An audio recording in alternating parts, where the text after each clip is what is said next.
Hello friends, कैसे हैं आप सभी लोग। मैं काना स्वागत करता हूँ आपका अपने चैनल काना साइंस फैक्ट्स पे। आज हम लोग एडवांस मैथमेटिक्स का एक टॉपिक पढ़ने वाले हैं, वो है डिफरेंशिएशन। क्लास 11th और क्लास 12th के अंदर आपको ये टॉपिक पढ़ाया जाता है बेसिकली। मैं इसको क्लास 9th के लेवल पे लगभग ला के ओरिएंट करके इसको मैं आपको पढ़ाने वाला हूँ। क्लास 9th का एक ऐसा एवरेज स्टूडेंट भी इसको देख सकता है जिसको ग्राफ्स का पूरा कंसेप्ट क्लियर हो जाए, ठीक है। ऐसा एक स्टूडेंट इसको देख ले। 8th का नहीं देखेगा यार, 9th के नीचे मत देखना, पगला जाओगे, क्योंकि इसमें प्रॉपर मैथ्स है। ग्राफ पहले 9th में आके क्लियर करो। कोऑर्डिनेट ज्योमेट्री एकदम सटीक दिमाग में होना चाहिए। Slope, angle, area of graph सब आना चाहिए, फिर ये आएगा आपको। ट्रिग्नोमेट्री की भी जरूरत है इसमें, थोड़ी एकदम थोड़ी सी 1%, ठीक है। सबसे पहले हम इंट्रोडक्शन से शुरू करते हैं, क्या है डिफरेंशिएशन। ये जानने से पहले आपको ये जानना पड़ेगा कि मैथमेटिक्स का आपके ब्रांचेस क्या होते हैं। आपका जो मैथ्स होता है, ऐसे नहीं अच्छी रहती उसका, ये आपका जो मैथमेटिक्स होता है इसके सर्टेन ब्रांचेस होते हैं। ये मेन 5 ब्रांच होते हैं।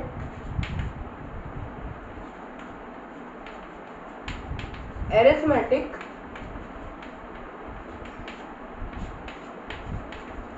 एलजेब्रा,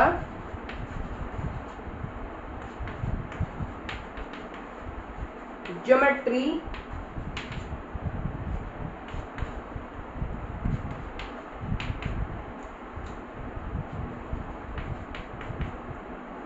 ट्रिग्नोमेट्री और कैलकुलस। अब देखिए, जो आपका कैलकुलस होता है इसका एक पार्ट है आपका डिफरेंशिएशन, ठीक है। इसका एक बच्चा है डिफरेंशिएशन, इतना छोटा है कैलकुलस के कंपैरिजन में। अरिथमेटिक जो होती है ये ऐसी मैथ्स होती है जिसमें आप नंबर्स और उनके ऑपरेशंस के साथ डील करते हैं, ठीक है।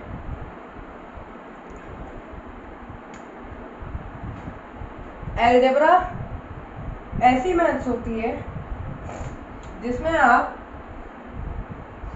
कांस्टेंट प्लस वेरिएबल, जैसे कि x प्लस वाई का whole square, x plus 2y का होल स्क्वायर मान लो, ये कांस्टेंट टर्म भी ले लेते हैं ना। तो जिसमें आप कांस्टेंट के साथ डील करो, ठीक है। अब देखिए सॉरी, नेक्स्ट चीज जो आपके पास आती है ज्योमेट्री। ऐसी मैथ्स जो फिगर्स के साथ डील करती हो ज्योमेट्री कहलाती है। ऐसी मैथ्स जो फिगर्स में बेसिकली राइट एंगल ट्रायंगल के साथ डील करती हो वो ट्रिग्नोमेट्री कहलाती है। ज्योमेट्री का एक अपग्रेडेड रूप है ट्रिग्नोमेट्री, अपग्रेडेड रूप ट्रिग्नोमेट्री, ठीक है। यहाँ तक समझ लिया। अब नीचे वाले पार्ट को हम अलग से लिख के फिर से समझेंगे। मैथ्स का जो पार्ट होता है कैलकुलस,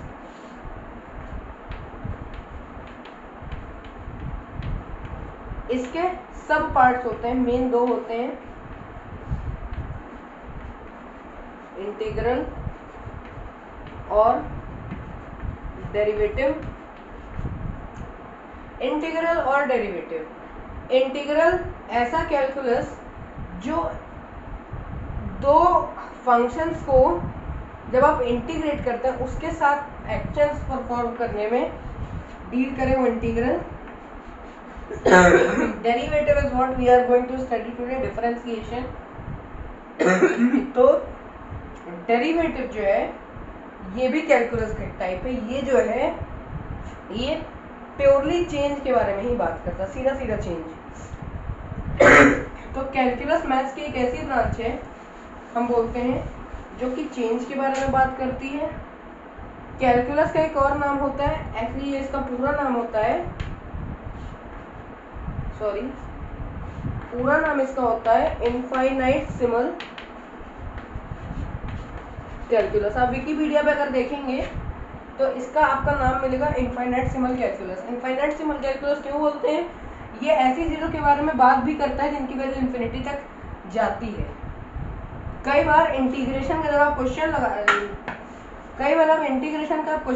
हैं तो आप उसकी limit, upper limit infinity, lower limit minus infinity भी रखते हैं। तो ये एक ऐसी ब्रांच है मैथ्स की जो कि चेंज और इन्फिनिटी के कंसेप्ट के साथ भी डील करती है। ठीक है,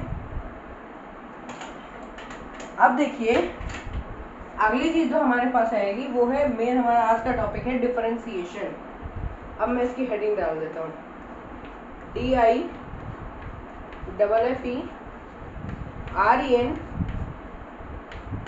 अरे यार थोड़ा लेफ्ट से डाल दीजिए ये हेडिंग, DIFFEREN। यहाँ तक डिफरेंस की स्पेलिंग में रहेगा different, TIATION, differentiation. And differentiation is what we are going to study in today's topic. differentiation का origin कहाँ से माना जाता है? इसका जो origin माना जाता है, ये माना जाता है प्योरली ग्राफ की प्रॉब्लम नॉन यूनिफॉर्म स्लोप वाले ग्राफ्स की प्रॉब्लम को सॉल्व करने के लिए। ठीक है, बिल्कुल ठीक है। तो जो आपका डिफरेंशिएशन का ओरिजिन है माना जाता है non uniform motion, non uniform, basically non uniform graphs की प्रॉब्लम्स को सॉल्व करने के लिए। ये एक ग्राफ होता है, मैंने नेगेटिव एक्स और नेगेटिव वाई एक्सिस बहुत छोटी बनाई है क्योंकि इसका काम नहीं है। ये पॉजिटिव वाई एक्सिस, ये पॉजिटिव एक्स एक्सिस, ये नेगेटिव एक्स एक्सिस, ये नेगेटिव वाई एक्सिस। ये आपका ओरिजिन पॉइंट है। ठीक है, ये पॉइंट, एग्जैक्टली ये पॉइंट जहाँ पे ये दोनों एबिस्का, इसको एबिस्का बोलते हैं, इसको ऑर्डिनेट बोलते हैं। एबिस्का और ऑर्डिनेट जिस पॉइंट पे इंटरसेक्ट करते हैं उसको ओरिजिन बोलते हैं। ओरिजिन पॉइंट का कोऑर्डिनेट हमेशा होता है 0,0 का। 0,0 का कोऑर्डिनेट इसका क्यों होता है? क्योंकि ओरिजिन पॉइंट में x और y दोनों की वैल्यू अंडा होती, 0। ओरिजिन के नीचे जाइए तो y एक्सिस की वैल्यू आ जाती है, ओरिजिन के नीचे जाइए तो आपका y एक्सिस की वैल्यू ही आ जाती है नेगेटिव, ओरिजिन के ऊपर जाइए तो पॉजिटिव y एक्सिस की वैल्यू चालू हो जाती है, ओरिजिन के लेफ्ट में जाइए तो नेगेटिव एबिस्का की वैल्यू आ जाती है, और ओरिजिन के राइट में जाइए तो पॉजिटिव एबिस्का एक्सिस की वैल्यू आ जाती है। अब देखिए कि आपका y एक्सिस पॉजिटिव जो होती है वो ऐसे स्टार्ट होती है 1, 2, 3, 4 ऐसे, यानी ये एक्सिस वर्टिकल डायरेक्शन में प्रोसीड करती है। इसका नेगेटिव डायरेक्शन भी वर्टिकल ही होता है, -1, नीचे -2, -3, -4 प्रोड्यूस कर सकते हैं आप। एक्स एक्सिस ऐसे स्टार्ट करती 1, 2, 3, 4।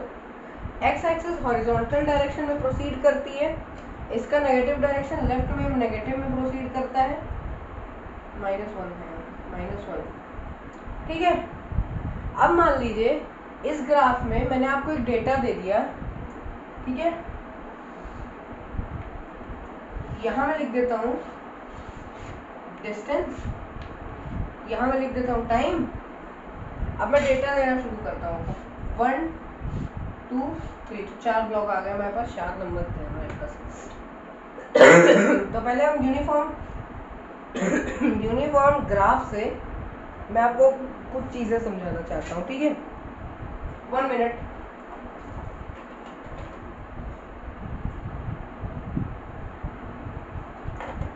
तो जो आपका यूनिफॉर्म ग्राफ होता है इसमें मैं आपको समझाना चाहता हूँ कि स्लोप क्या होता है। स्लोप की वैल्यू tan थीटा बताई जाती है, वो कैसे आई, उसका ओरिजिन क्यों हुआ, बस उसके बाद हम डिफरेंशिएशन स्टार्ट करेंगे। वीडियो 2 पार्ट में रहेगा। एक पार्ट में पूरा का पूरा यही समझाऊंगा, दूसरे पार्ट में हम नॉन यूनिफॉर्म मोशन का ग्राफ से डिफरेंशिएशन को स्टार्ट कर देंगे, ठीक है। अब मैं डिस्टेंस और टाइम की कुछ एंट्रीज देता हूँ तो आपको। एक गाड़ी है, ठीक है, वो चल रही है, मान लिया चल रही है, उसका इनिशियल पॉइंट था 0, यानी 0 मीटर पे 0 की मतलब 0 मीटर पे 0 सेकंड पे उसने स्टार्ट किया। अब वो चली इतने डिस्टेंस, इसको लेट्स से 1 मीटर, टाइम उसने लिया 1 सेकंड। अब वो 1 मीटर पे है, अब वो चली इतने second, let's say again 1 metre,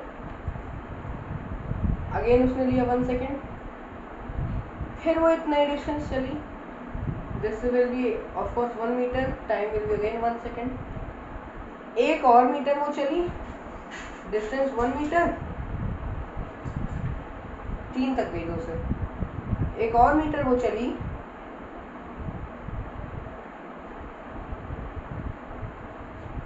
distance 1 metre, time 1 second. अब इसका टोटल डिस्टेंस कितना होगा पहले तो देख लो। 0 से 1 1 मीटर, 1 से 2 1 मीटर, 2 से 3 1 मीटर, 3 से 4 1 मीटर। टोटल डिस्टेंस कितना होगा? 0 से 1 का 1 मीटर प्लस 1 से 2 का 1 मीटर प्लस 2 से 3 का 1 मीटर प्लस 3 से 4 का 1 मीटर, टोटल हो गया 4 मीटर। टाइम कितना होगा? 0 से 1 का 1 सेकेंड प्लस 1 से 2 का 1 सेकेंड प्लस 2 से 3 का 1 सेकेंड प्लस 3 से 4 का 1 सेकेंड, टोटल कितना हो गया? 4 सेकेंड हो गया। हो गया? बिल्कुल हो गया। तो इसकी एंट्री कैसी होगी? डिस्टेंस की ये पहली एंट्री है, तो पहले में डिस्टेंस कितना है? 1 मीटर, टाइम कितना लगा? 1 सेकेंड। अब दूसरे में डिस्टेंस कितना लगा? 1 + 1 2 मीटर, टाइम कितना हो गया? 1 + 1 2 सेकेंड। तीसरे में टाइम कितना होगा? 1 + 1 + 1 3 मीटर, टाइम कितना लगा? 1 + 1 + 1 3 सेकेंड। चौथे में टाइम कितना हो जाएगा? 1 + 1 + 1 + 1 metre, 4 metre. 1 + 1 + 1 + 1 4 metre, 4 second, time भी हो जाएगा आपका। ये हमारे पास एक डेटा आ गया एंटर करने के लिए इस ग्राफ के अंदर, प्लॉट करने के लिए, सॉरी, ग्राफ में कोई भी डेटा को रिप्रेजेंट करने को ग्राफ प्लॉट करना बोलते हैं या फिर ग्राफ में प्लॉट करना बोलते हैं। अब देखिए, इस डेटा को मैं प्लॉट करना चालू करता हूँ ग्राफ के अंदर। अच्छा, अब मैं अगर सपोज करूँ कि जो एक्स एक्सिस है मेरा, ये मेरा डिस्टेंस का एक्सिस है, सॉरी टाइम का एक्सिस है, वाई एक्सिस मेरा डिस्टेंस का एक्सिस है। स्केल में दोनों की 1 सेंटीमीटर लेता हूँ। स्केल लिखना हर ग्राफ में इंपॉर्टेंट होता है। फिजिक्स में आप चाहें तो उसको छोड़ भी सकते हैं, अगर आप लिख भी देंगे तो कोई नंबर नहीं काटेगा, क्योंकि फिजिक्स में जो स्केल होती है वो यूजुअली क्वेश्चन को देख के ही ली जाती है। मैथ्स में भी क्वेश्चन को देख के ही ली जाती है, बट मैथ्स में बेसिकली आप उसी टॉपिक को पढ़ रहे हैं, एज अ ग्राफ ही पढ़ रहे हैं उसको। और फिजिक्स में आपका मेन मोटिव है क्वेश्चन सॉल्व करना। अब चाहे वो आप ग्राफ से कर रहे हैं, चाहे आप वो मैथमेटिकल तरीके से कर रहे हैं, चाहे आप वो कैलकुलस के तरीके से कर रहे हैं। मैं बात कर रहा हूँ यहाँ पे derivation of equation of motion की। चैनल पे एक वीडियो पड़ा, फर्स्ट इक्वेशन का डेरिवेशन, वो 9th क्लास के अंदर तो ग्राफ से ही दिया हुआ है। एक तरीका मैथमेटिकल भी होता है जो कि मैंने उसमें बताया है। एक कैलकुलस का भी तरीका होता है, कैलकुलस का यूज करके आप उसको डिफरेंशिएट कर सकते हैं सॉरी। तो वो वाला जो तरीका है वो क्लास 11th के अंदर आपको पढ़ा दिया जाता है मोशन चैप्टर में, ठीक है। अभी फिलहाल हम अपने ग्राफ पे कंसंट्रेट करते हैं। 1 मीटर 1 सेकेंड, 1 और 1 के कोऑर्डिनेट कहाँ पे बन रहे हैं? 1 और 1 पे बन रहे हैं। मैंने कोऑर्डिनेट बना दिया, ठीक है। इसको यहाँ पे मैं से क्रॉस बना देता हूँ तो पॉइंट लगेगा, ठीक है। यहाँ पे इंटरसेक्ट कर रहे हैं 2 और 2 के कोऑर्डिनेट,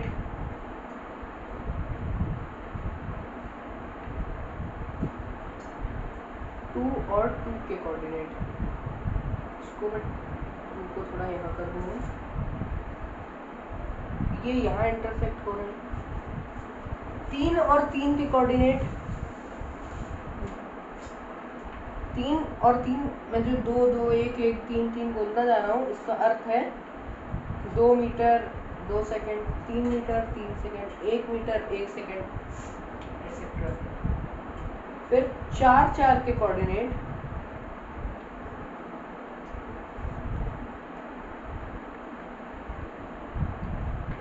यहाँ बन रहे हैं, ठीक है। अब हमें चाहिए होगी सॉरी, एक ऐसी लाइन चाहिए अब हमें जो कि इन सारे पॉइंट्स को सीधी काटती हुई निकल जाए। तो मैं ऐसी लाइन बना सकता हूँ कि अभी मैं फ्री हैंड बना रहा हूँ, हो सकता है एक्यूरेट ना बने। मैंने बेसिकली ट्राई किया है एक स्ट्रेट लाइन बनाने का, तो मैं इसके पॉइंट्स को थोड़ा मॉडिफाई कर देता हूँ अपनी लाइन के हिसाब से। ये इसका एक पॉइंट ले लो, दूसरा थोड़ा गड़बड़ा है यहाँ पे, तो यहाँ दूसरा ले लो, ठीक है। तीसरा चौथा लगभग परफेक्ट है। अब देखिए ये जो आपकी लाइन जो बनी है थोड़ा मेसी हो रहा है क्या? हाँ ठीक है। अब जैसे अगर आप देखेंगे यहाँ पे आपको 1 और 2 की जो लाइन बनती है, ठीक है, तो 1 और 2 की लाइन का जो ये पॉइंट है, इनका डिफरेंस है कि नहीं है? अच्छा चलो अभी वो टॉपिक छोड़ो। आप पहले आपने ये देखा कि ये लाइन बिल्कुल स्ट्रेट है। अच्छा कोई लाइन को आप स्ट्रेट कब बोलते हैं भाई? कोई लाइन को आप स्ट्रेट कब बोलते हैं? जबकि वो लाइन कोई भी गिवन लाइन के साथ, वो लाइन कोई भी गिवन लाइन के साथ हर पॉइंट पे सेम एंगल बना रही है। अभी मैंने इस लाइन को यहाँ रख दिया, यही एक एंगल थीटा बन रहा है मान लो। अगर मैं इस लाइन को यहाँ रखता हूँ तो भी यही एंगल थीटा ही बनना चाहिए। सॉरी यहाँ पे अगर बन रहा था तो ये एंगल थीटा ही बनना चाहिए। अगर नहीं बन रहा है मतलब हमारी लाइन कहीं तो थोड़ी सी कर्व है। यही केस पैरेलल में भी होता है। दो लाइंस पैरेलल तब बोल दी जाती हैं जब वो एक गिवन लाइन के साथ सेम एंगल बना रही है। तो आप ये कह सकते हैं कि आपको बेसिकली एक ग्राफ को यूनिफॉर्म प्रूफ करने के लिए उसके जो एबिस्का और ऑर्डिनेट के एक्सिस होते हैं, इसको एक्चुअली एबिस्का के ऑर्डिनेट को एबिस्का के एक्सिस को आपको ऑर्डिनेट पे चढ़ाना है 2 बार, और उन दोनों एक्सिस को आपको पैरेलल प्रूफ कर दो तो आपका ग्राफ यूनिफॉर्म प्रूव हो जाएगा। पैरेलल कैसे प्रूव हो सकता है? मान लो अभी मैं यही एबिस्का एक्सिस को उठा के यहाँ शिफ्ट कर दूँ ऊपर, थोड़ा सीधा एकदम इतना इस डिस्टेंस पे, मान लो मैंने यहाँ कहीं शिफ्ट कर दिया। अच्छा अभी तो कंस्ट्रक्शन है, इसको ऐसे नहीं बना सकते। मान लो अभी मैंने इसको कहीं यहाँ पे शिफ्ट कर दिया, ये अब हमारा x डैश है और ये हमारा x है। तो अगर मान लो यहाँ शिफ्ट कर दिया, अगर यहाँ पे मैं इसके साथ एंगल निकाल लूँ ना, तो यहाँ का एंगल और ये मतलब एक्चुअली गलत हो गया थोड़ा, ये वाला एंगल अगर मैं निकाल लूँ ना, तो ये वाला एंगल और ये वाला एंगल मेरा एकदम एक आना चाहिए।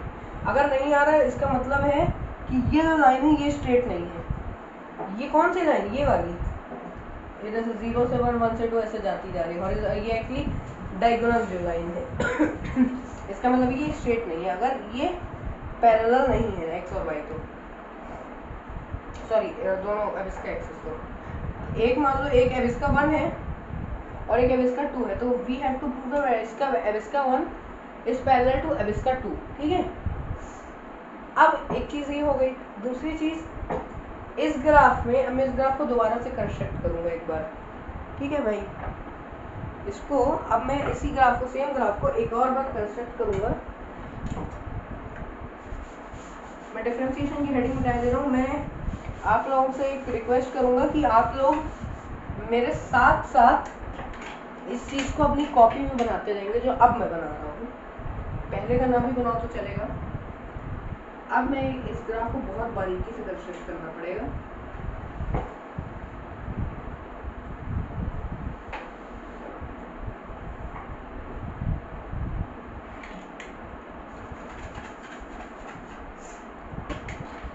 आप चाहें तो 10-20 सेकंड स्किप कर सकते हैं इस पॉइंट पे। कर दो यार, स्किप कर ही दो।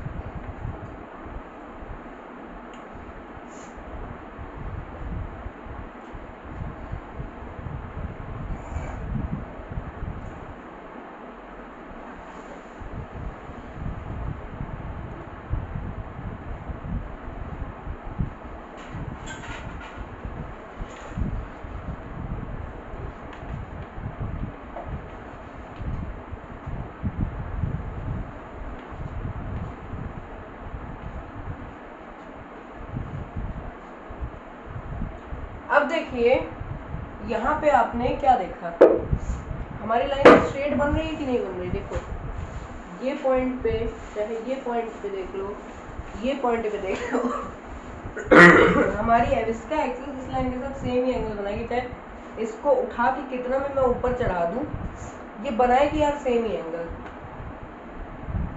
अब हम इसमें सीखेंगे स्लोप का जो कंसेप्ट आता है, स्लोप का कंसेप्ट आता है जो, वो किधर से आया है। ठीक है, तो तुम्हारा जो स्लोप है ना, स्लोप का कंसेप्ट काफी कॉम्प्लिकेटेड नहीं है, एकदम इजी सा है। अब वो इजी को आप कॉम्प्लिकेटेड बना दो तो नहीं पता, बाकी कॉन्सेप्ट इजी है, जिसको समझ में आ जाए उसके लिए तो भाई फिर जन्नत ही जन्नत है आगे। स्लोप का जो कंसेप्ट है, स्लोप क्या होता है बेसिकली, स्लोप एक ऐसी लाइन होती है, स्लोप एक ऐसी लाइन होती है, लाइक सेगमेंट बता दिया मैंने, ठीक है। स्लोप एक ऐसी लाइन होती है जो कि ओरिजिन से स्टार्ट होके इंक्लाइंड तरीके से डायगोनली प्रोसीड करते हुए जाती है। ये लाइन किसी भी एक पर्टिकुलर ग्राफ के कोऑर्डिनेट्स को ज्वाइन करती है। ठीक है, मैथ्स के अंदर आप अगर 9th में है तो ये ग्राफ जरूर पढ़ा होगा, ऐसा ग्राफ बनता है कई बार, है ना, ये y है, x डैश है, x है, y डैश है, तो ये ग्राफ कई बार x मतलब इक्वेशन आपकी मान लो अगर बनती है 2x + y = 0, ये तो 0 नहीं लो यार, 5 ले लो, तो मैथ्स के अंदर आप 2 वेरिएबल की इक्वेशन को भी ग्राफ में डालते हैं, इसको ही मोस्टली ग्राफ में डाला जाता है। ठीक है, ऐसा कुछ ग्राफ देखा कभी, ये जो लाइन है स्लोप, ये यही काम करती है। ये स्लोप किसी भी एक्सिस से, एबिस्का हो चाहे ऑर्डिनेट हो, मैं यहाँ एक्स वाई इसलिए बोल रहा हूँ क्योंकि नहीं तो फिर मुझे क्वाड्रेंट्स के नाम बताना पड़ेगा, X X dash, Y Y dash, तो उस हिसाब से मुझे बताना पड़ेगा ना, साइड के बेसिस पे, कन्वेंशन, साइन कन्वेंशन के साथ, मैं वो नहीं बताना चाह रहा हूँ, इसलिए मैं एबिस्का ऑर्डिनेट बोल रहा हूँ। तो ऐसी कोई लाइन जो एबिस्का और ऑर्डिनेट के ये किसी भी छोर में जा सकती है, यानी ये positive X, positive Y, negative X और नेगेटिव वाई, चारों में से, मतलब ये पहला क्वाड्रेंट, दूसरा क्वाड्रेंट, तीसरा और चौथा क्वाड्रेंट, किसी भी क्वाड्रेंट में ये लाइन जा सकती है। इस लाइन का मेन काम होता है कोऑर्डिनेट्स को ज्वाइन करना। अब मान लो कहीं पे कोऑर्डिनेट्स ऐसे बन रहे हैं 1,2, कहीं पे कोऑर्डिनेट्स बन रहे हैं 1,-2, तो ये चला गया आपका थर्ड क्वाड्रेंट में, सॉरी फोर्थ क्वाड्रेंट में। मान लो बन रहा है -1, -2, ये आपका केस है थर्ड क्वाड्रेंट का, हाँ थर्ड क्वाड्रेंट का। मान लो बन गया -1, 2, ये केस आपका है सेकंड क्वाड्रेंट का। तो ऐसे क्वाड्रेंट अगर बन गए तो आपके स्लोप की लाइन को ऑफकोर्स किसी और क्वाड्रेंट में जाना ही पड़ेगा, है ना। तो अब आप देखिए ऐसी लाइन कहलाती स्लोप। स्लोप जो है वैसे तो दोनों के साथ बनाती है, लेकिन हम खाली एबिस्का एक्सिस यानी ये वाली एक्सिस, एक्स एक्सिस के साथ हम एक एंगल लेते हैं, उसको बोलते हैं एंगल ऑफ स्लोप। ये एंगल हम अभी लेट करते हैं, मान लो अगर थीटा, तो इसी को स्लोप बोलते हैं बेसिकली। अब मान लीजिए, अब मुझे स्लोप निकालने के लिए क्या करना पड़ता है मैं बता दूं आपको। स्लोप होता है डेल्टा, डेल्टा सिंबल है चेंज के लिए, चेंज, तो delta Y upon delta X, change in Y upon change in X. अब यहाँ पे जरा इस ग्राफ में देखो, इसकी वैल्यू अपन 1 2 लेते, इसके लिए लेते हैं y2, y1, x2, x1, ये x3 मान लो, ये y3, ठीक है, ये x3। अब जरा देखिए, इसकी जब हम वैल्यूज को लेते हैं तो हम ऐसे लेंगे, चेंज इन वाई एक्सिस का चेंज मतलब ग्राफ की हाइट में चेंज आना, ठीक है। तो हम थे कि जो स्लोप की वैल्यू आती है वो था delta Y upon delta X. अब चेंज इन वाई यहाँ पे क्या होता है, चेंज इन वाई हमेशा होता है ग्राफ की जो हाइट है, वर्टिकल हाइट, उसमें चेंज होना, ग्राफ की जो हाइट है उसमें चेंज आना। ग्राफ के अच्छा किसी चीज़ का चेंज कब होता है, उस चीज़ की बड़ी वैल्यू में से उस चीज़ की छोटी वैल्यू निकालो तो आपको डिफरेंस पता चलता है। आपकी एज में डिफरेंस हुआ। अब मान लो अगर आपकी मम्मी ने आपसे पूछा कि बेटा अभी इस वक्त तू जब ये वीडियो देख रहा है तू तब 14 साल का है, अब अगर वो पूछे कि तू आज से कितने साल, मतलब जब तू मान ले अगर तू जब 5 साल का था तो तेरी एज में 5 से 14 साल में कितने साल का डिफरेंस आया। मैं यहाँ यूनिट साल ले रहा हूँ, अभी ग्राफ में यूनिट्स में बोला जाता है इसको। तो कितनी एज का डिफरेंस है, तो आप क्या बोलेंगे, आप बोलेंगे मम्मी मेरी एज में 14 - 5 years which is equal to 9 years का डिफरेंस आया। ठीक है, तो आपने क्या किया, बड़ी वैल्यू यानी जो आपकी अभी की एज थी 14 साल, वो बड़ी वैल्यू थी। 14 और 5 में कंपेयर करने में आपको ये समझ में आया, उसमें हमने 5 साल को माइनस कर दिया है ना।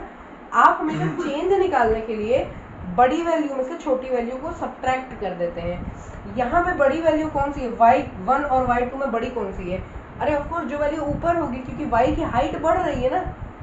आपका जो एबिस्का सॉरी ऑर्डिनेट है, ऑर्डिनेट की हाइट बढ़ रही है, ऊपर जा रही है। एब्सिस्का जो है आपका, एब्सिस्का की लेंथ बढ़ रही है, ऐसे जा रहा है ये, इसकी ब्रेड्थ बढ़ रही है, ऐसे जा रहा है ये, ऐसे ऊपर जा रहा है ये, देख रहे हो ना। तो इसका चेंज क्या है, इसकी हाइट कितनी बड़ी। अब अगर इस ग्राफ की मम्मी ने आपसे इससे आगे पूछा, इस ग्राफ की मम्मी ने कि मान लो इसकी मम्मी ने इससे पूछा कि बेटा तेरी हाइट कितनी, आपकी मम्मी ने मान लो आपसे पूछा कि तेरी हाइट अभी है मान लो 170 सेंटीमीटर, तेरी हाइट 3 साल पहले थी मान लो लेट्स से 150 सेंटीमीटर, तो तेरी हाइट में चेंज कितना आया। तो आप क्या बोलेंगे कि मम्मी मेरी हाइट में आया 170, यानी मेरी हाइट की अभी की बड़ी वैल्यू माइनस 150 यानी मेरी पहले की हाइट यानी छोटी वैल्यू, इसका जो डिफरेंस है ये मेरी हाइट का चेंज है, कितना हुआ 20 सेंटीमीटर हुआ। यूनिट पे मत जाओ, नंबर पे जाओ। 150 सेंटीमीटर और 170 सेंटीमीटर में 20 सेंटीमीटर का डिफरेंस आता है। ये है आपकी हाइट में जो चेंज आया, वो है ये। तो आपकी हाइट का जो चेंज है वैसे ही इस ग्राफ की हाइट का चेंज है। y2 अभी इसकी बड़ी हाइट है, अभी मान लो इस पॉइंट की हाइट है y2, ये बड़ी हाइट है, तो इसका जो चेंज आ जाएगा ये आ जाएगा y2 माइनस इसी ग्राफ की छोटी वाली हाइट क्या है y1 सॉरी, इस ग्राफ की छोटी वाली हाइट क्या है y1।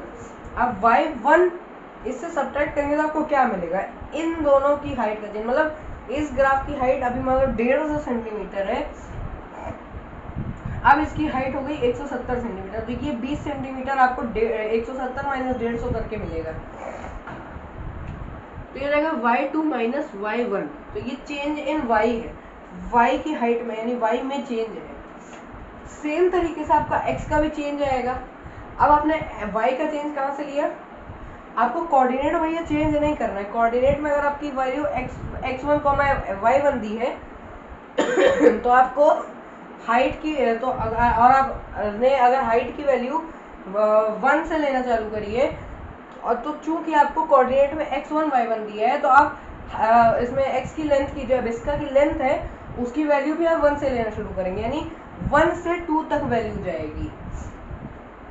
अपॉन चेंज इन y अपॉन चेंज इन x कैसे आएगा, सोचो। चेंज इन y हम कैसे लाए थे, y की बड़ी वैल्यू में से y की छोटी वैल्यू सब्ट्रैक्ट करके। अब x2 और x1 में बड़ा कौन, x2 है, बड़ी वैल्यू माइनस छोटा कौन, x1 है, छोटी वैल्यू। तो इसका बेसिक बात क्या हुई इसका जो चेंज होता है ये आता है y2 minus y1 divided by x2 minus x1, right. बिल्कुल सही है, ये क्लियर हो ही जाना चाहिए अभी तक, ठीक है। तो मैं ये सब नाटक को रब कर देता हूँ, अभी खाली मैं इतना रखता हूँ जो हमारे काम की चीज़ है, which is y2 minus y1 upon x2 minus x1, ठीक है। अब देखिए अब मैं एक जादू दिखाता हूँ, ठीक है, एक जादू दिखाता हूँ। ग्राफ के अंदर में एरिया निकालने के लिए क्या किया करते थे हम, याद करिए 9th में हम क्या करते हैं, एरिया निकालने के लिए ग्राफ के अंदर क्या करते हैं, सोचो जरा। अगर दिमाग चल गया तो बढ़िया, नहीं चला तो और बढ़िया, मैं बता दूंगा हो गया। देखो इस कोऑर्डिनेट का पहले मैं नाम नीचे लिख दूँ, ये कोऑर्डिनेट है x1, y1, ये कोऑर्डिनेट है x2, y2। हाँ अब याद करिए हम इसका एरिया निकालने को क्या करते थे हम, ग्राफ वो तो ठीक है सबको मालूम है, फॉर्मूला लगाते थे, बट किसका फॉर्मूला लगाना है वो निकालने के लिए क्या करते थे। अब आप बोलेंगे यार इसने तो धर्म संकट में डाल दिया, क्या करते थे, तो मैं बता देता हूँ क्या करते थे। आप इसको एज अ शेप लेट करना, मतलब एज अ शेप कंसीडर करते थे, इसको आप शेप के रूप में लेट कर लेते थे कि let it be any shape. Shape कैसे पहचान में आता था, आपने देख लिया कि अभी आपको इन दो कोऑर्डिनेट्स के बीच का मान लो एरिया निकालने को मैंने बोल दिया आपको, वैसे एरिया नहीं एरिया का कंसेप्ट इंटीग्रेशन में चला जाता है, अभी आप डिफरेंशिएशन की बात है। फिलहाल मैंने अगर मान लो आपको बोल दिया एरिया निकालने को, तो अब आप क्या करेंगे, इन दोनों पॉइंट के बीच में एक लाइन है, इतना पार्ट, अभी इतना पार्ट भूल जाइए इसको, कभी खाली इतना याद रखिए, ये है एक लाइन, ये है, इसको भी मैं पूरा बना दिया, ठीक है, अभी डॉट डॉट पे पूरा बन गया। अब अगर मैं यहाँ पे एक लाइन अपने से और प्रोड्यूस कर दूँ तो कोई गलती है क्या, बिल्कुल नहीं है यार, ये बेसिकली ये यहाँ पे इंटरसेक्ट हो रहा है, इसीलिए मैंने इस लाइन को यहाँ से स्टार्ट किया y1 को और यहाँ रोक दिया, यहाँ इंटरसेक्ट हो गया, मेरा काम की वैल्यू मुझे मिल गई। मैं इसको आगे भी तो प्रोड्यूस कर सकता था, मैं तो चाहूँ तो इसको भी और आगे व्हाइट बोर्ड के बाहर ले जाऊँ, अपने कमरे की दीवारों में बना दूँ, बट मैं नहीं बनाऊँगा। तो ये आपका ट्राइंगल बन गया कि नहीं, अभी ट्राइंगल नहीं लग रहा है, माफ़ी इसके लिए। अब ये ट्राइंगल बन गया कि नहीं, इसको y2 अब यहाँ ले देता हूँ, ट्राइंगल दिखना भी तो चाहिए, y2। अब ये ट्राइंगल बन गया है कि नहीं, मुझे बताओ, बिल्कुल बन गया। कौन सा ट्राइंगल बना है देखिए जो आपका y2 होता है, मतलब एक्चुअली जो आपका ऑर्डिनेट होता है वो एब्सिस्का पे या फिर एब्सिस्का जो होता है वो ऑर्डिनेट पे परपेंडिकुलर होते हैं बिल्कुल। तो ये एक दूसरे पे चूंकि परपेंडिकुलर होते हैं तो इनके सामने वाले जो एंगल्स बनेंगे वो भी तो परपेंडिकुलर होंगे, यानी ये चूंकि इस पे परपेंडिकुलर है तो ये इस पे परपेंडिकुलर हो जाएगा, सिंपल टॉपिक। तो यानी ये एंगल 90 बन गया। एक ऐसा ट्राइंगल जिसका कोई एक एंगल 90 डिग्री हो, उस ट्राइंगल को आप क्या बोलते हैं उस ट्राइंगल को आप बोलते हैं right angled triangle.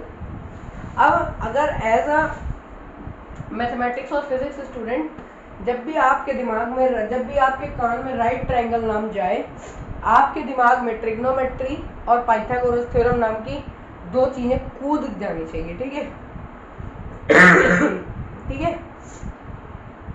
Right angle triangle है तो पाइथागोरस थ्योरम और ट्रिग्नोमेट्री नाम की दो चीजें आपके दिमाग में कूद जानी चाहिए, ठीक है।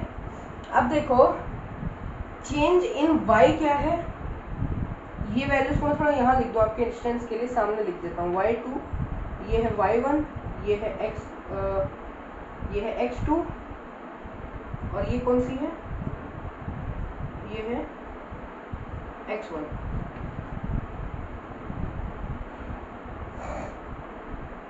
अब देखिए जरा आपके ये चेंज इन y क्या है, y2 माइनस y1।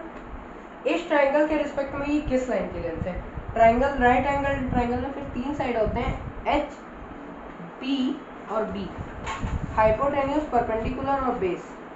अब परपेंडिकुलर के सामने वाली साइड ये हाइपोटेन्यूज है तो ये एच, ये आपकी परपेंडिकुलर साइड है जिस पे एंगल खिंच गया वो है पी, बेस है जिस पे ट्राइंगल बन गया वो है बी। अब देखिए y2 माइनस y1 यानी ये किसका वैल्यू आ गया, यहाँ तक उंगली लेके जाओ, यहाँ पे देख लो, ये परपेंडिकुलर का वैल्यू आ गया, यानी y2 minus y1 change in y की जगह मैंने लिख दिया परपेंडिकुलर की लेंथ। x2 माइनस x1 फिर से यहाँ से ऊपर तक लेके जाओ, ये किसका वैल्यू आ गया?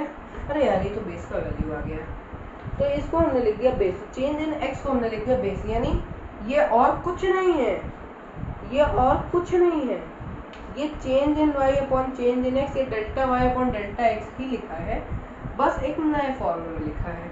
अब परपेंडिकुलर अपॉन बेस सुनते ही आपके दिमाग में सबसे पहले as a maths and physics student आपके दिमाग में आ जाना चाहिए पंडित बद्री प्रसाद हर हर बोले। नहीं पता है जिसको मैं पूरा ग्राफ मिटा के तुम्हारे लिए ये बात बताना चाह रहा हूँ।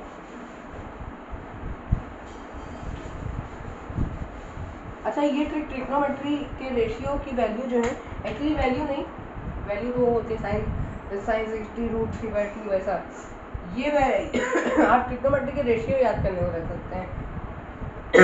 अब आपको पंडित बद्री प्रसाद अपॉन हर हर बोले सोना चांदी तोले। अब देखिए इसके फुल फॉर्म में लिख दूं, perpendicular base perpendicular hypotenuse base, है ना। अब ये बताइए, इसकी बीच की लाइन हम रद्द करते थे। अब ये P अपॉन बी कहाँ लिखा है जो हमारा आया था, याद करो, अभी अभी मिटाया है मैंने। Delta Y upon delta X perpendicular upon base, ये है साइन, ये है कॉस, ये है टैन, ये आया था हमारा परपेंडिकुलर अपॉन बेस। ठीक है, तो यहाँ से दिमाग में चमका कुछ। एक फॉर्मूला बताया था स्लोप का, tan थीटा होता है क्या, अभी बताया था, वीडियो चालू किया है, अगर नहीं देखा वीडियो के स्टार्टिंग में जाओ, सबसे पहले देखो, फिर टाइमलाइन याद रखना, यहीं पे आओ वापस रिज्यूम करना।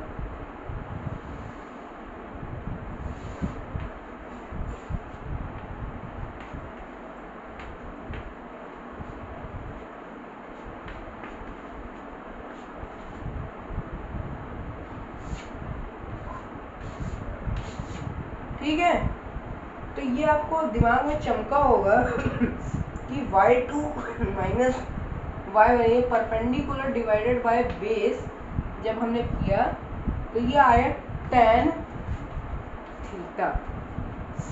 मैंने एक चीज और बताई थी कि परपेंडिकुलर के सामने एक एंगल भी हम देखेंगे यहाँ पे थीटा, यही हमारा स्लोप है।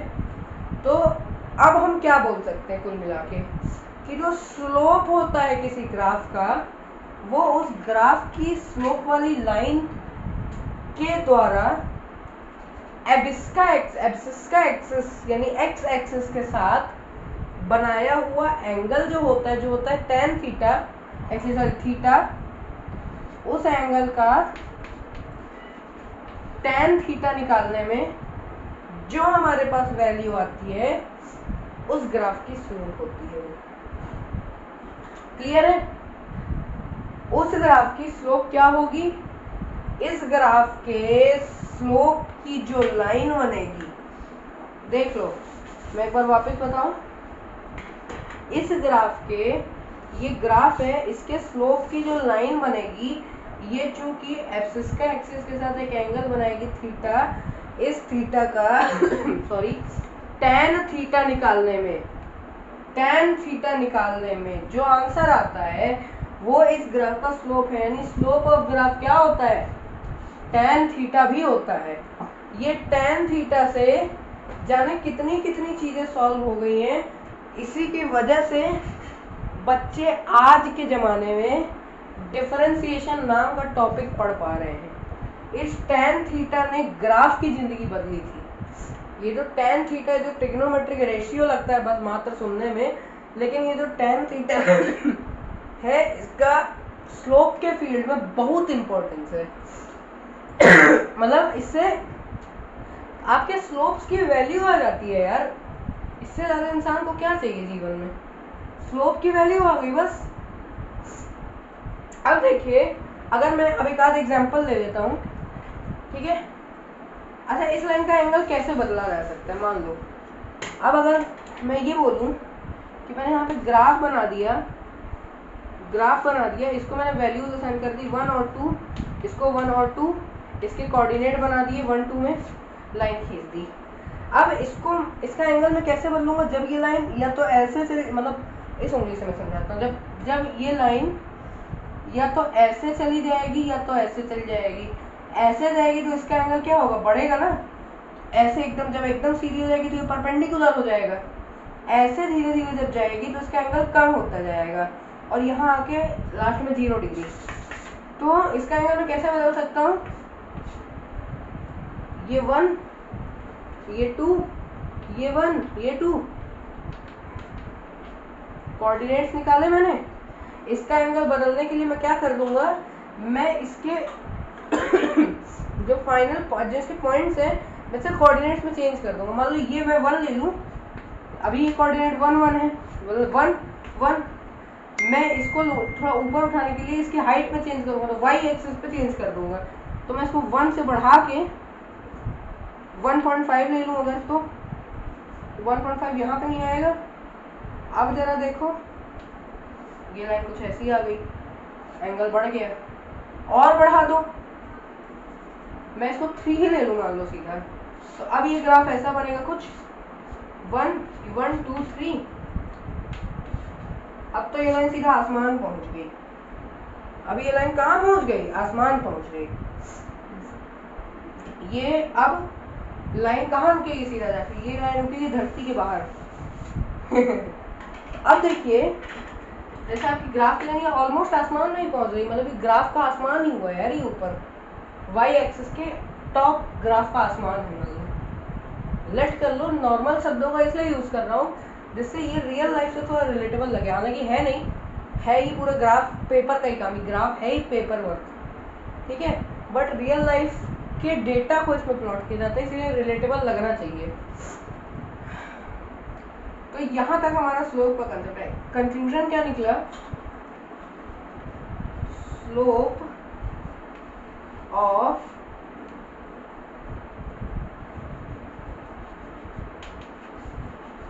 यूनिफॉर्म ग्राफ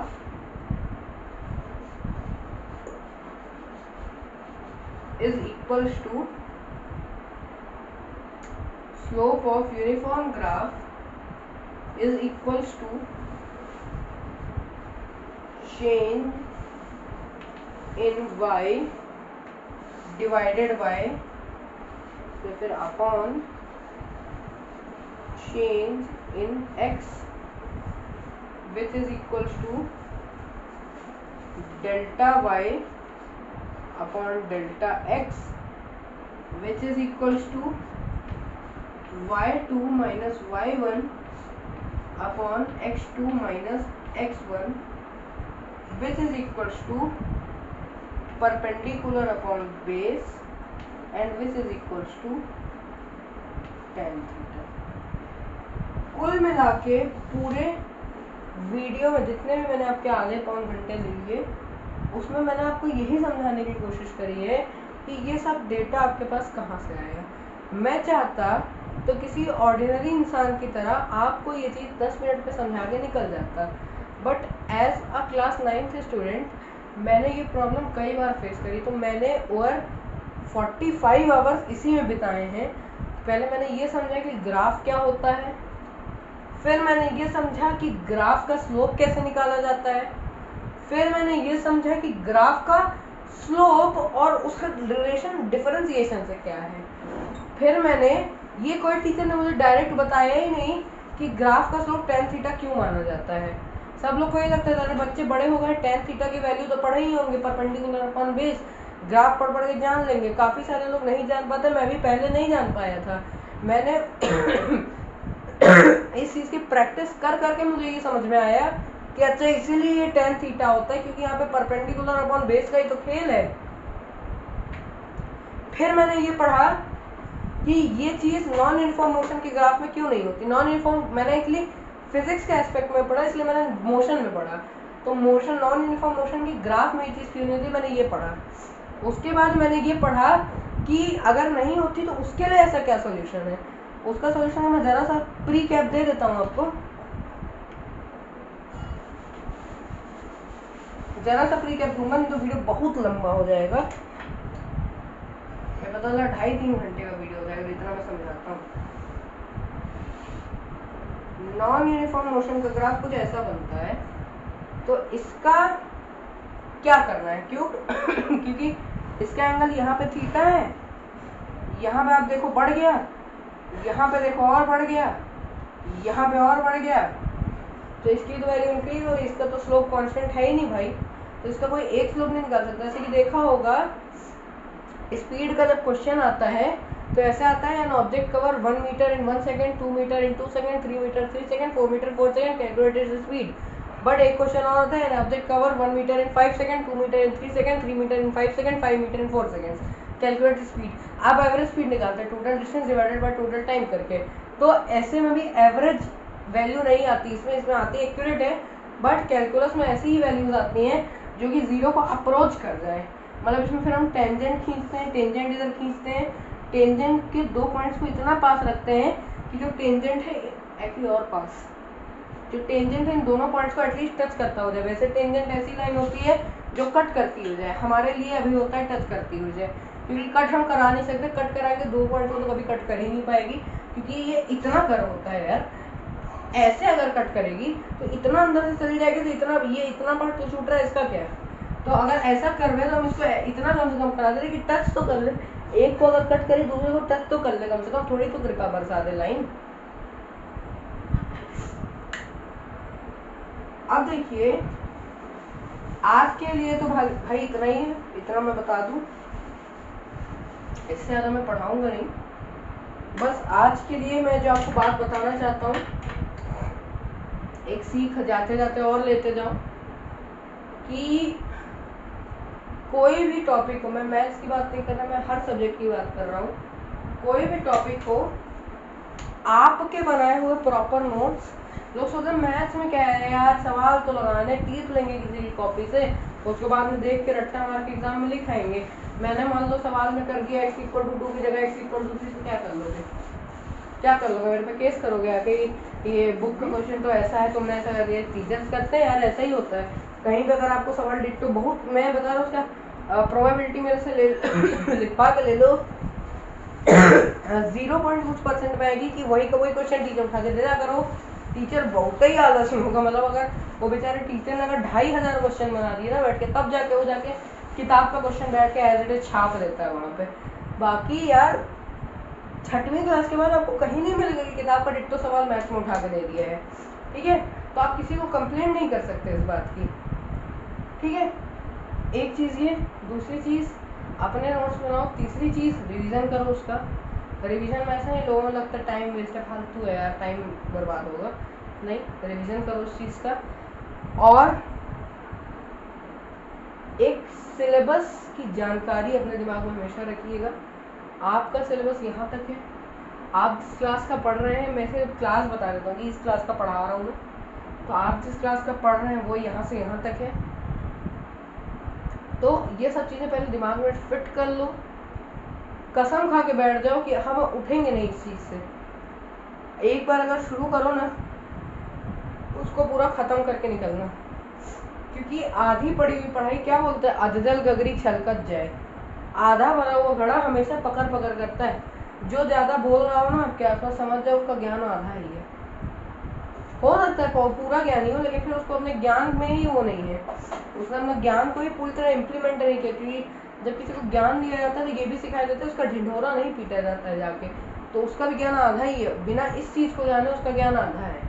तो अगर तुम्हारे सामने कोई भी बोल रहा है, उसको बोलते हैं सुन लो पहले। भगवान ने मुंह एक दिया है, कान 2 दिए हैं, जिससे सुनो ज़्यादा बोलो कम। टीचर्स आपके काफ़ी स्टूडेंट्स को देखा मैंने, वो टीचर्स पे ब्लेम डालते हैं। तो एक बात मुझसे सुनो, चाहे तुम्हें जितनी कड़वी लगे, आप कोई नहीं होते हैं उन्हें ब्लेम करने वाले। उन्होंने आपसे बहुत ज़्यादा मेहनत करी और आप उनके सामने भी चीटी बराबर भी नहीं है। उनका ज्ञान, अगर वो अपना ज्ञान तुम्हें शो नहीं करना चाह रहा है क्योंकि वो खुद इतना ज्ञानी है, उसको मालूम है कि ज्ञान का ढिंढोरा नहीं पीटते हैं, इसका मतलब है वो ज्ञानी है। अगर वो शो करने बैठ जाए ना, तुम सोचोगे नहीं, वो थकेगा नहीं, लेकिन तुम थक जाओगे। अगर कोई टीचर तुमको आके 2 और 2 4 पढ़ा रहा है ना, इसका मतलब समझ जाओ उसको इंटीग्रेशन लेवल तक का ज्ञान है, पीएचडी लेवल तक का ज्ञान है। हॉट कंजक्चर सॉल्व करके बैठा है वो, तब जाके मतलब कंजक्चर सॉल्व करके बैठा है वो, पढ़ के तो एटलीस्ट बैठा है, मतलब इतना ज्ञान है उसको। अगर कोई टीचर तुमको 8वीं क्लास में पढ़ा है, उसको 12th तक का ज्ञान होगा। अगर कोई तुमको फर्स्ट में पढ़ाया था, एटलीस्ट 8th तक का तो उसको मास्टर होगा मैथ का, लगा तो 9th 10th भी लेगा वो। 11th 12th में हो सकता है दिक्कत जाए, लेकिन फिर भी बहुत ज्ञानी है, आपसे बहुत ज्ञानी है।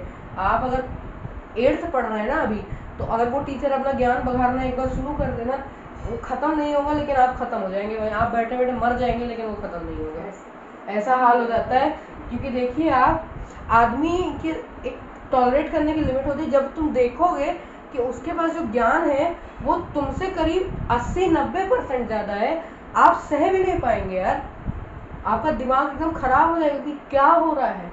क्योंकि teachers have more knowledge than you, बहुत ज़्यादा नॉलेज है। पता है, अगर मैं मेरे टीचर के सामने कभी बैठा हूँ, तो मैं ये हमेशा सोच के बैठता हूँ कि ये जो मेरे सामने व्यक्ति बैठा है, मैं इसकी पढ़ाई को क्वेश्चन करने वाला कोई नहीं होता हूँ, क्योंकि मुझे इतना मालूम है कि वो जो शख्स है मेरे सामने, वो अपना ज्ञान का प्रदर्शन नहीं कर रहा है बस। नहीं तो अगर वो अपना ज्ञान मेरे सामने बघाड़ना शुरू कर देना, so he is much better educated than me and he will definitely defeat me. मतलब वो एकदम बोलते हैं ना, धोबी पछाड़, वो देने के लायक, वो देने काबिल है वो मेरे को। तो कभी भी टीचर के ज्ञान को क्वेश्चन नहीं करना, टीचर को क्वेश्चन करो। टीचर को ये मत बोलो कभी कि तुम गलत हो, टीचर को आप ये बोल दो कि तुम्हें ऐसा लग रहा है कि ये इन्फॉर्मेशन गलत है। टीचर कभी गलत नहीं हो, टीचर आप तक बेस्ट ज्ञान पहुंचाने के लिए बहुत मेहनत करते हैं। मेरे आसपास इतने सारे टीचर्स हैं, मेरे परिवार में इतने सारे टीचर्स हैं, वो हमेशा सब बच्चों का लेटेस्ट ज्ञान पहुंचाने की कोशिश करते हैं। मेरे खुद के इतने टीचर्स को मैंने देखा, उनका स्ट्रगल देखा है। वो रात रात भर अपना वो सोते नहीं है, वो रात रात को जग जग के मेरे लिए अच्छा मैटर लाने की कोशिश कर रहे हैं कि वो किस टाइप से। देखो, एक इंसान को ना कुछ समझाने के लिए ना, इंसान का दिमाग बहुत ज़्यादा घूमा हुआ है अंदर से, है ना। दिमाग कुछ सीधा सीधा नहीं दिमाग में जाता, दिमाग में समझाने के लिए उसको रियल लाइफ में से ट्विस्ट करना पड़ता है ना। एक आप समझ लो, ज्ञान एक रॉड है, उसको आपको रियल लाइफ के एग्जाम्पल का हथौड़ा मार मार के ट्विस्ट करना पड़ रहा है। तो उसको जब तक आप ट्विस्ट नहीं करेंगे, तब तक वो ह्यूमन ब्रेन में तो नहीं घुसने वाला है। मतलब हम सीधी सीधे कोई चीज़ एक्सेप्ट नहीं करना चाहते। देखो, जैसे पहले, बहुत पहले की मैं बात बता रहा हूँ जब हमारे सर आइंस्टीन ने, सर एल्बर्ट आइंस्टीन, अब तो he is no more, but जब उन्होंने थ्योरी ऑफ रिलेटिविटी दी थी ना, पहले उन्होंने दी थी स्पेशल थ्योरी ऑफ रिलेटिविटी फिर उनके I general theory of relativity, या शायद ऑर्डर इधर उधर हो सकता है। तो उन्होंने जो थ्योरी ऑफ रिलेटिविटी दी थी, काफ़ी लोगों ने उस पर भरोसा नहीं किया। उसके बाद एक सोलर इक्लिप्स हुआ, उसने जब प्रूव कर दिया, तब जाके इंसान के दिमाग में उसको माना कि अच्छा सही बोल रहा है यार ये इंसान। उसके पहले वो लोग समझ आ रहे बेवकूफ़ है, कुछ भी बोल रहा है आके, ऐसा कैसे हो सकता है, ऐसा कुछ भी थोड़ी ना है कि कुछ भी तुम आगे थ्योरी बता दोगे। ठीक है, ह्यूमन माइंड क्वेश्चन करता है, बट वो फिर कोई भी चीज़ एक्सेप्ट भी नहीं करना चाहता, तो उसका आंसर भी दे दो, वो जब तक प्रॉपर प्रूफ नहीं होगा। अब जैसे अगर आप देखें angle sum property of triangle आप पढ़ते हैं, तो अगर जिसने ये थ्योरी दी होगी ना, sum of all angles of triangle is 180 degree, उसको ह्यूमन के दिमाग में कीड़ा होता है, उसको एक बार क्वेश्चन करना ही है। सीधा उसने एक्सेप्ट नहीं किया होगा, उसने पहले प्रूफ दिया होगा कि देख इसलिए है, ऐसे है, तब जाके ह्यूमन के माइंड ने उसको एक्सेप्ट किया। तो एक चीज़ हमेशा याद रखना, आप टीचर से डाउट तो भर भर के पूछो, और टीचर्स को अच्छा लगता है आपके डाउट्स क्लियर करना। ठीक है, मैं कोई नहीं हूँ टीचर, लेकिन मैं एक एज अ एजुकेटर अभी आपको कुछ तो मैं थोड़ा बहुत जो भी टूटा फूटा सिखा रहा हूँ, बट सिखा रहा हूँ। तो मुझे अगर आप कोई भी डाउट पूछते हो ना कमेंट में, वो मुझे सॉल्व करने में इतना खुशी मिलती है अंदर से कि चलो इसका डाउट क्लियर हो गया टाइम रहते। नहीं तो डाउट की भी एक लिमिट होती है, टाइम लिमिट दिमाग सेट करता है। अगर कोई चीज़ मैंने डाउट पूछा, आज मेरा डाउट क्लियर हुआ 3 साल बाद, तो तब तक मैं आधी चीज़ तो वैसे भूल जाऊँगा, क्योंकि मेरा डाउट था तो मेरा उस चीज़ से इंटरेस्ट निकलने लगा, मैं चीज़ भूल गया। तो आप देखो वो चीज़ आपके दिमाग में कहीं ना कहीं छेद कर जाती है, उतना गैप बन जाता है दिमाग में, उसको मत आने दीजिए। टीचर से डाउट पूछने में कभी मत डरिए, टीचर कभी डाउट के लिए नहीं डांटता है। हाँ, ये टॉन्ट मार सकते हैं कभी कभी कि यार तुमको अभी तो ये समझाया नहीं समझ में आएगा, लेकिन उसके बाद कभी देखो ऐसा नहीं हुआ कि उसने क्लियर ना किया हो। अगर वो उस टाइम क्लियर नहीं कर सकते तो किसी फ्रेंड को बोलते हैं जो आपकी क्लास में अच्छा होगा पढ़ने में, उसको बोलते हैं कि इससे जाके डाउट क्लियर करवा लो। वो कोई ना कोई इंतज़ाम करके जाएगा आपका कि इसका डाउट क्लियर हो जाए बच्चे का, नहीं टीचर को बहुत दुख लगता है। तो इसी के साथ मैं आज का लेक्चर यहीं एंड करता हूँ।